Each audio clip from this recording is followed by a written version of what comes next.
ఓం గంగణపతే నమ ఐం సరస్వతి నమ ఓం నమ శివాయ శివాయ గురవే నమ క్లీం కృష్ణాయ గోవిందాయ గోపీచన వల్లభాయ శ్రీకృష్ణ పరబ్రహ్మణే నమో నమ. యా దేవీ సర్వభూతేషు మాతృరూపేణ సంస్థితా నమస్తస్యై నమస్తస్యై నమస్తస్యై నమో నమ. శ్రీమాత్రే నమో నమ. క్లీం క్లీం మహాకాళికాయ నమో నమ. జయ గురు దత్తాత్రేయ నమ. గాయత్రీ పరాంబికాయ నమో నమ. మాతృభ్యో పితృభ్యో ఋషిభ్యో గురుభ్యో నమో నమ. శ్రీమాత్రే నమో నమ. యూట్యూబ్ ప్రేక్షకులందరికీ కూడా నమస్కారం అండి. నేను పాలపర్తి గురునాథ శర్మ, జ్యోతిష్యం వాస్తు సిద్ధాంతని. మీకంతా కూడా గోచారరీత్య గ్రహాల యొక్క స్థితిగతులు అంతా కూడా ఈ యొక్క మేషాది ద్వాదశ రాశుల వాళ్ళకి శ్రీ విశ్వసనాథ సంవత్సరంలో వివాహ యోగం సిద్ధించాలి. ఆ ఏ రాశి వాళ్ళని ఏ రాశి వాళ్ళు వివాహం చేసుకుంటే గనక శీఘ్ర వివాహ యోగం సిద్ధిస్తుంది. అసలు జాతక చక్రం అంతా కూడా వివాహ యోగానికి ఎటువంటి పరిష్కారాలు ఆచరించాలి, ఏ రాశి వాళ్ళని చేసుకోకూడదు అనేది తెలుసుకుంటే కనుక శీఘ్రంగా వివాహ యోగం సిద్ధించడానికి ఆస్కారం ఉంటుంది. అసలు కళ్యాణము అంటే జాతకరీత్యా ప్రధానంగా చూసుకుంటే ఈ యొక్క పూర్వజన్మలో చేసుకున్న పుణ్య ఫలితాన్ని అంతా కూడా ఆనందకరమైన జీవితం అంతా కూడా జీవించడానికి ప్రతి ఒక్క మానవుడంతా కూడా ప్రభావితం చేయడానికి వంశాభివృద్ధికి కారణమవుతుంది. ప్రధానంగా చూసుకుంటే వధూవరుల యొక్క వివాహం అంతా కూడా శీఘ్రంగా జరగడానికి కూడా, ఆలస్య వివాహాలకి జరగడానికి కూడా దానికి ఒక కారకత్వాలు అనేది ఉంటాయి అన్నమాట. ప్రధానంగా చూసుకుంటే జన్మజాతకం వశాత్తు లగ్న చక్రం ప్రామాణికమైంది. ఎప్పుడైనా కానీ రాశిని చూసుకున్నా లగ్నాన్ని చూసుకున్నా ప్రధానంగా లగ్నం అనేది జన్మ లగ్నం అనేది ప్రామాణికంగా చూసుకోవాల్సి ఉంటుంది. రాశిని చూసుకుంటే కనుక రాశిని లగ్నంగా భావించి దాన్ని చూసుకోవాల్సి ఉంటుంది. ప్రధానంగా చూసుకుంటే జన్మ జాతకం ప్రకారంగా జన్మలగ్న వశాత్తు సప్తమ స్థానం బాగుండాలి. ప్రధానంగా సప్తమాధిపతి యొక్కరంగా ఉండాలి, మరియు ద్వితీయాధిపతి యొక్కరంగా ఉండాలి. అష్టమ స్థానంలో పాపగ్రహాల యొక్క కలయిక ఉండకూడదు, ఈ యొక్క దుష్ట గ్రహాలు అనేది ఉండకూడదు. ప్రధానంగా అంటే పాపగ్రహాలు ఉండకూడదు అక్కడంతా కూడా. ప్రధానంగా షష్టాష్టకాలనే వివాహానికి చేయకూడదు అని చెప్పేసి అంటారు. రాశి నుంచి చూసుకుంటే షష్టమ రాశి పనికిరాదు, అష్టమ రాశి పనికిరాదు. మరియు చూసుకుంటే వివాహం అనేది కూడా వైవాహ జీవితం అనేది చాలా శ్రేష్టమైన జీవితంగా చెప్పడం జరుగుతుంది. గృహస్థాశ్రమ జీవితం అని చెప్పేసి అంటారు. ప్రధానంగా చూసుకుంటే అన్యోన్యమైన దాంపత్యము, సుఖమైన జీవితం జీవించడానికి, భోగభాగ్యమైన జీవితం జీవించడానికి ప్రధానంగా ఎవరైతే కనుక ప్రతినిత్యం కూడా అమ్మవారి ఆరాధన చేస్తారో జాతకరీత్యా సర్వ వివాహ ప్రతిబద్ధంగా దోష నివారణంతా కూడా జరిగి శీఘ్రంగా అతి శీఘ్రంగా కళ్యాణ యోగం సిద్ధించడానికి ఆస్కారం ఉంటుంది. ప్రతినిత్యం కూడా ఈ యొక్క వివాహానికి ఎటువంటి జాతకాలు చూడాలి, వివాహానికి రాశి నుంచి ఎటువంటి జాతకాలు చేసుకోకూడదు అంటే ప్రధానంగా చూసుకుంటే జాతకం అనేది ప్రధానికంగా చెప్పడం జరుగుతుంది. అసలు వివాహ పొంతనలే చూసుకుంటున్నాం. ఈ పొంతనలో చూసుకుంటే ఈ ఒక 36 పాయింట్లకి 18 వస్తే సరిపోతుందా, 24 వస్తే సరిపోతుందా అనేది ప్రామాణికంగా చూసుకుంటారు. ప్రధానంగా ఇదొకటే ప్రామాణికంగా, ఇదొక బేసిక్ మాత్రమే. మీరు పంచాంగాలో చూసుకునేది కానీ మీరు ప్రామాణికంగా గణాలు అంటే ప్రధానంగా చూసుకుంటే గణాలు అని చెప్పేసి అనుకుంటారు. ఈ యొక్క మేలాపకం అంతా కూడా చూసుకుంటే ప్రధానంగా ఈ యొక్క 24 గుణాలంతా కూడా కేంద్రంగా యోగకరంగా ఉండాలి. 21 గుణాలకి కనీసం దానికంతా కూడా 80% అంతా కూడా రావాల్సి ఉంటుంది. అట్లా వివాహ యోగం చేసుకుంటే కనుక ఆ యొక్క అన్యోన్యమైన దాంపత్యం స్థిరంగా ఉంటుంది. అష్టైశ్వర్య భోగభాగ్యాలు స్థిరనివాసంగా ఉంటాయి. మహాలక్ష్మి కటాక్షం కలుగుతుంది. అఖండమైన దీర్ఘ సుమంగళ యోగం సిద్ధిస్తుంది. ఇప్పుడు అంతా కూడా చూసుకుంటే ప్రస్తుత కాలంలో అంతా కూడా జాతక ప్రభావం అనేది చూసుకోకుండా వివాహం చేసుకోవడం వల్ల ఎక్కువగా విడాకులు తీసుకోవడం, డైవర్స్ కేసెస్ ఎక్కువగా అవుతూ ఉండడం, ఆలస్య వివాహాలు అవుతూ ఉండడం, ఈ యొక్క ద్వితీయార్థంలో అంటే జీవితంలో ద్వితీయార్థంలో అంతా కూడా వివాహ యోగం ఉండడం, ప్రధానంగా 30 దాటిన తర్వాత కానీ 35 దాటిన తర్వాత కానీ 40 దాటిన తర్వాత కూడా వివాహాలు అవుతూ ఉంటాయి కొంతమందికి. ఎందుకు అట్లా జరుగుతున్నాయి అంటే జన్మజాతకంలో కనుక ఈ యొక్క నవమ స్థానంలో పాపగ్రహాలు ఉంటే కనుక ప్రధానంగా చూసుకుంటే కొన్ని నవమ స్థానము, చతుర్థ స్థానము, పంచమ స్థానం అని చెప్పేసి అంటారు. ఈ యొక్క స్థానాలు ప్రధానంగా అక్కడ పాపగ్రహాలు ఉంటాయి కనుక ఆలస్య వివాహాలు ఆడడానికి ఆస్కారం ఉంటుంది. ప్రధానంగా చూసుకుంటే పితృశాపం, పితృదోషం కారణమవుతుంది. మరియు ఇక్కడ ప్రధానంగా చూసుకుంటే కొన్ని దోషాలు అనేది ఉంటాయి అన్నమాట. కలత్ర దోషం అని చెప్పేసి, తర్వాత మాంగళ్య దోషం అని చెప్పేసి అండి. అంటే అంటే ఇక్కడ చూసుకుంటే అష్టమ స్థానాన్ని మాంగళ్య దోషం అంటారు. ప్రధానంగా చూసుకుంటే ప్రధానంగా జన్మజాతకంలో చూసుకుంటే పురుషుడికి అంతా కూడా బృహస్పతి యోగకరంగా ఉండాలి, గురుబలం బాగా ఉండాలి, మరియు శుక్రుడు కలత్రకారకుడు అవుతాడు. ఈ యొక్క పురుష జాతకంలో చూసుకుంటే శుక్రుడు యొక్కరంగా ఉంటే కలత్రకారకుడు శీఘ్రంగా కళ్యాణ యోగం సిద్ధించడానికి ఆస్కారం ఉంటుంది. సప్తమాధిపతి, అష్టమాధిపతి, ద్వితీయాధిపతి, ఈ యొక్క పంచమాధిపతి యొక్కరంగా ఉండాలి. ఈ యొక్క దశ అంతర్దశలోనే వివాహం అవుతుంది. సప్తమాధిపతి ఒక దశలో వివాహ యోగం అవ్వచ్చు, కొంతమందికి పంచమాధిపతి యొక్క దశలో అంతా కూడా వివాహ యోగం అవ్వచ్చు, కొంతమందికి అంతా కూడా చూసుకుంటే లగ్నాధిపతి యొక్క దశలో అంతా కూడా, లగ్నాధిపతి అంతర్దశలో అంతా కూడా వివాహ యోగం అవడానికి ఆస్కారం ఉంటుంది. ప్రధానంగా వివాహ యోగం అనేది, వివాహ జీవితం అనేది అంతా కూడా శ్రేష్టమైన జీవితంగా చెప్పడం జరుగుతుంది. వంశాభివృద్ధికి కారణం అవుతుంది. జీవితం అంతా కూడా సాఫల్యం చేసుకోవడానికి ఆస్కారం ఉంటుంది. ప్రధానంగా చూసుకుంటే యజ్ఞ హోమాది కార్యక్రమాలు చేసుకోవాలంటే కనుక వివాహ యోగం చేసుకున్న వాళ్ళు మాత్రమే, దంపతులు మాత్రమే దీనికి అర్హులుగా ఉంటారన్నమాట. ప్రధానంగా చూసుకుంటే వంశాభివృద్ధికి కారణమైన ఈ యొక్క వివాహ యోగానికి ఏ రాశి వాళ్ళు ఏ రాశి వాళ్ళని చేసుకోకూడదు అనేది మాత్రమే ఇప్పుడు చెప్పడం జరుగుతుంది, విశ్లేషణ చేయడం జరుగుతుంది. మేషాది ద్వాదశ రాశి వాళ్ళు ప్రధానంగా ఈ యొక్క మేషరాశి వాళ్ళని చూసుకుంటే ఈ రాశి వాళ్ళని చేసుకోకూడదు అని తెలిసింది అనుకోండి.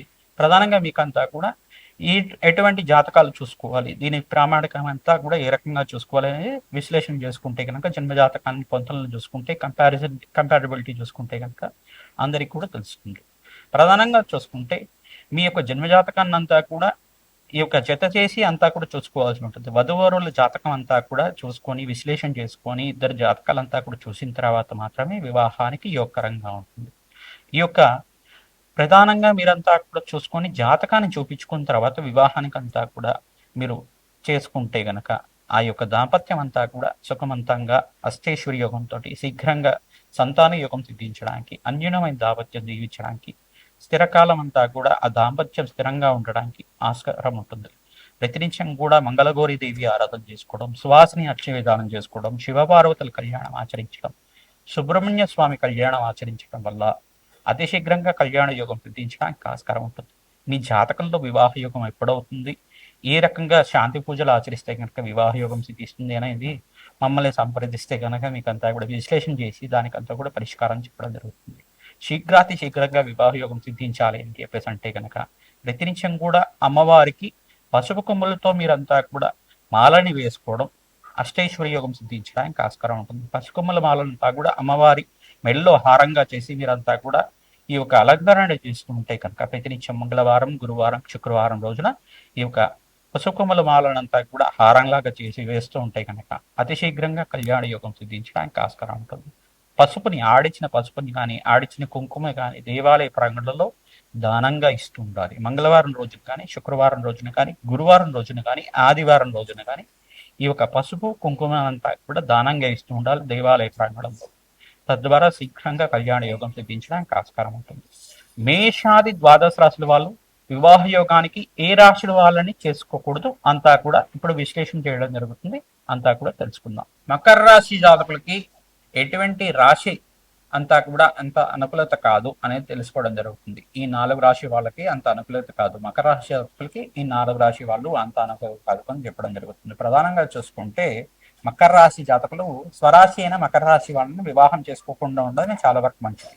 కొన్ని ప్రత్యేకమైన స్థానంలో మనకు పంచాంగంలో కూడా చెప్తుంటారు, నక్షత్ర పాద భేదాలతో ఉంటే కనుక ఈ యొక్క ఒకటో పాదము రెండో పాదంతో భేదాలతో ఉంటే కనుక వివాహానికి అనుకూలత ఉంటుంది. కానీ ప్రత్యేకమైన స్థానంలో మాత్రమే, ప్రత్యేకంగా జాతకంలో బలం ఎక్కువగా ఉండాలి, కొన్ని గ్రహాల యొక్క స్థితిగతులు అనుకూలత ఉండాలి అన్న ప్రత్యేకమైన స్థానంలో మాత్రమే అనుకూలత ఉంటుంది. చాలా వరకు కూడా చూసుకుంటే స్వరాశిని వివాహం చేసుకోకుండా ఉండడమే మంచిగా చెప్పడం జరుగుతుంది. ఎందుకంటే దశానాథుడు అనుకూలత ఉండదు, ఒకే దశ నడుస్తూ ఉంటుంది. మార్గదశ అంతా కూడా అంతర్దశలో కూడా ఒకటే ఉంటాయి కనుక ఇంటికి చీటికి మాడికి అంతా కూడా గొడవలు అవుతుండడం, మరియు ఇక్కడ గోచారీత్య కూడా చూసుకుంటే ద్వితీయ స్థానంలో రాహు సంచారం చేయడం, మరియు ఇక్కడ చూసుకుంటే అష్టమ స్థానం అంతా కూడా చూసుకుంటే కేతు సంచారం చేయడం, ఇక్కడ అనుకూలత ఉండదు అన్నమాట. అందుకని చెప్పేసి అని అతి శీఘ్రంగా కళ్యాణం కావాలి అంటే కనుక ఇటువంటి లోతైన విశ్లేషణ చేసుకుంటే కనుక ఈ యొక్క జాతకం అంతా కూడా ఆనందంగా జీవించడానికి, వధువరులకంతా కూడా అన్యోన్యమైన దాంపత్యము సుఖమైన జీవితం జీవించడానికి, శీఘ్రంగా సంతాన యోగం సిద్ధించడానికి, వంశాభివృద్ధికి అంతా కూడా కారణం అవుతుంది. అన్యోన్యత కలగాలి, అందరికి కూడా ప్రేమ అభిమానాలు ఎక్కువగా ఉండాలి, పరస్పరం అంతా కూడా అన్యోన్యత కలగడానికి ఈ యొక్క విశ్లేషణ చేయడం జరుగుతుంది. ప్రధానంగా మకర రాశి జాతకులు ఇంకొన్ని చేసుకోకూడదు అని చెప్పేసి అంటే కనుక ఈ రాశి వాళ్ళు ప్రధానంగా రెండో రాశి అయిన ఈ యొక్క రెండో స్థానం ప్రధానంగా చూసుకుంటే మకర రాశి నుంచి కుంభరాశి జాతకులు కూడా అంత అనుకూలత కాదు. రెండో స్థానం అవుతుంది. రెండో రాశి ద్వితీయ వ్యయ స్థానాలు కూడా అంత అనుకూలత కాదు. అంటే ద్వితీయ వ్యయ స్థానం అని చెప్పేసి అంటే కనుక ద్వితీయ స్థానము రెండో స్థానం అవుతుంది. పన్నెండో రాశి అని చెప్పేసి అనుకుంటే ధనుస్సు రాశి అవుతుంది. ఈ ధనుస్సు రాశి జాతకులు కూడా మకర రాశి జాతకులకి అంత అనుకూలత కాదు. మరియు కుంభరాశి జాతకులు కూడా మకర రాశి జాతకులకి అనుకూలత కాదు. మరియు కొన్ని ప్రత్యేకమైన స్థానంలో కనుక స్వరాశియే కాబట్టి మీరు చేసుకోవచ్చు అని చెప్పేసి చెప్తూ ఉంటారు. గ్రహమైత్రి కుదురుతుంది అని చెప్పేసి అని. కానీ లోతైన విశ్లేషణ చేసుకోవాలి. జాతకంలో గురుబలం కుదరాలి, శుక్రుడి యొక్కరంగా ఉండాలి, ఎటువంటి అంగారక దోషం ఉండకూడదు, అష్టమ స్థాన దోషం ఉండకూడదు. ఇటువంటి పరిష్కారాలంతా కూడా ఆచరించాలి. ఇంత పరిష్కారం చేసుకోవాలి. ప్రధానంగా చూసుకుంటే ఇక్కడ ఏ స్థానం పనికిరాదు, రెండో స్థానం పనికిరాదు, మరియు రాశి పనికిరాదు, షష్టాష్టకాలు పనికిరావు. షష్టాష్టకాలు అని చెప్పేసి అంటే కనుక షష్టమ రాశి అంతా కూడా చూసుకుంటే మిథున రాశి అవుతుంది. మిథున రాశి కూడా అంత అనుకూలత కాదు. మిథున రాశి జాతకులకు కూడా ఈ యొక్క మకర రాశి జాతకులకి అనుకూలత ఉండదు. రాశి మైత్రి ఉన్నప్పటికీ కూడా, గ్రహమైత్రి ఉన్నప్పటికీ కూడా నక్షత్ర బంధనాలు కుదరకపోవడం కానీ, పరస్పరం వాళ్ళకంతా కూడా ఒకటే ఈ యొక్క ఐడియాలజీ ఉండడం, ఒకటే థింకింగ్ అనే కదా, థాట్స్ అని కూడా ఒకటే ఉండడం, పరస్పరం వీళ్ళకంతా కూడా డిస్ప్యూట్స్ అని ఫైనాన్షియల్ డిస్ప్యూట్స్ కానీ, కోర్టు కేసెస్ కానీ, ప్రతినిత్యం కూడా ఆస్తి తగాదాలు అనేది వాళ్ళ ఈ యొక్క పురుషుడి యొక్క జాతకంలో పరస్పరంగా ఉండడం, ఆర్థిక సమస్యలు ఎక్కువగా ఉండడం, అన్యోన్యత లేకపోవడం, వివాహం అంతా కూడా విగిపోవడం, డైవర్స్ కేసెస్ అవుతూ ఉండడం, ఇటువంటి జాతకాలంతా కూడా చాలా వరకు ఎక్కువ వరకు విశ్లేషణ చేసినప్పుడు మా యొక్క పరిశోధనలో తేలినాయి అన్నమాట. అందుకని చెప్పేసి మిథున రాశి జాతకులు కూడా మకర రాశి జాతకులకి అనుకూలత కాదు. మరియు ఇక్కడ చూసుకుంటే సప్తమ స్థానం ఈ యొక్క కర్కాటక రాశి జాతకులు కూడా అంత అనుకూలత కాదని చెప్పడం జరుగుతుంది. కొన్ని ప్రత్యేకమైన స్థానాల్లో మాత్రం ఇక్కడ బృహస్పతి అంతా కూడా సప్తమ స్థానంలో సంచారం చేస్తున్నారు, అనుకూలత ఉంటుందని చెప్తారంతే, కానీ అంత అనుకూలత కాదు. మీకు వివాహ యోగం తీర్చడానికి ఆస్కారం ఉంటుంది. విశ్వసనామ సంవత్సరంలో వివాహ యోగం శీఘ్రంగా కలగడానికి ఆస్కారం ఉంటుంది. పరస్పర వీక్షణ అంతా కూడా బృహస్పతి యొక్క వీక్షణ అంతా కూడా గురు కర్కాటక రాశిలో ప్రవేశం చేసిన తర్వాత యుక్కరంగా ఉంటుంది, మీకు మంచి జరుగుతుంది. కానీ కర్కాటక రాశి జాతకులు మకర రాశి జాతకులకి అంత అనుకూలత కాదు. షష్ఠ స్థానమైన మిథున రాశి కూడా అనుకూలత కాదు. మరియు అష్టమ స్థానమైన ఇక్కడ సూర్య భగవానుడు రాశి అయిన సింహరాశి జాతకులు కూడా అంత అనుకూలత కాదు అని చెప్పడం జరుగుతుంది. ఎందుకు అనుకూలత కాదు? షష్టాష్టకాలు ఎప్పుడైనా పరస్పరం వైరీగా ఉంటాయి, పరస్పరం మనస్పరతలు రావడానికి ఆస్కారం ఉంటుంది, అన్యోన్యత అంతా కూడా విగిపోతుంది. సింహరాశి జాతకుల యొక్క గుణగణాలంతా కూడా చూసుకుంటే మొండి వైఖరిగా ఎక్కువ ఉంటుంది. ప్రతి విషయంలో కూడా మా మాటే నెగ్గాలనే తత్వం ఉంటుంది. ప్రతి విషయం కూడా ధార్మికంగా ఉండడానికి, సత్యాన్ని పరిపాలన చేసుకోవడానికి, ప్రతినిత్యం కూడా సత్యాన్ని పలకడానికి ప్రయత్నం చేస్తూ ఉంటారు. వాళ్ళ మాట వినకపోతే గనక అసలు లెక్క చేయరు. ఇటువంటి గుణగణాలు ఎక్కువగా ఉంటాయి. అందుకని చెప్పేసి ఇటువంటి వైఖరి అంతా కూడా మకర రాశి జాతకుడికి పరస్పరం అంతా కూడా గ్రహమైత్రి కుదరదు. ప్రధానంగా వైర్యతత్వం ఎక్కువగా ఉంటుంది. ఇక్కడ చూసుకుంటే శనీశ్వరుడు అధిపతి అవుతాడు, ఇక్కడ సూర్య భగవానుడు అధిపతి అవుతాడు. పరస్పరం వైరి అనేది కుదరదు. అందుకని చెప్పేసి ఇంత విశ్లేషణ చేస్తుంది. అందుకని చెప్పేసి ఇక్కడ సింహరాశి జాతకులు మకర రాశి జాతకులకి అనుకూలత కాదు. ఇంత విశ్లేషణ చేసుకోవడం జరుగుతుంది. దత్తాత్రేయ శాంతి హోమాది కార్యక్రమాలు చేసుకోవడం, దత్తాత్రేయ జపాన్ని ఆచరించడం, దత్తాత్రేయ కవచాన్ని చదువుకోవడం, దత్తాత్రేయ చరిత్రని చదువుకోవడం వల్ల అతి శీఘ్రంగా కళ్యాణ యోగం సిద్ధించడానికి ఆస్కారం ఉంటుంది. శుక్రుడికి ప్రీతికరంగా దానాది కార్యక్రమాలు ఆచరించాలి. కొబ్బరిలో దానం చేసుకోవడం వల్ల అతి శీఘ్రంగా కళ్యాణ యోగం సిద్ధించడానికి ఆస్కారం ఉంటుంది. శనగలు దానం చేసుకోవడం వల్ల జాతకంలో ఉండే గురుబలం పెరగడానికి ఆస్కారం ఉంటుంది. ప్రతినిత్యం కూడా మేము చేసే శాంతి హోమాది కార్యక్రమాల్లో మీరు పాల్గొనండి. జన్మజాతకాన్ని అంతా కూడా జ్యోతిష్య పండితులతో నిరూపణం చేసుకుని విశ్లేషణ చేసుకున్న తర్వాతే జాతకాలంతా కూడా చూపించుకోండి. తద్వారా మీకు అతి శీఘ్రంగా కళ్యాణ యోగం సిద్ధించడానికి ఆస్కారం ఉంటుంది.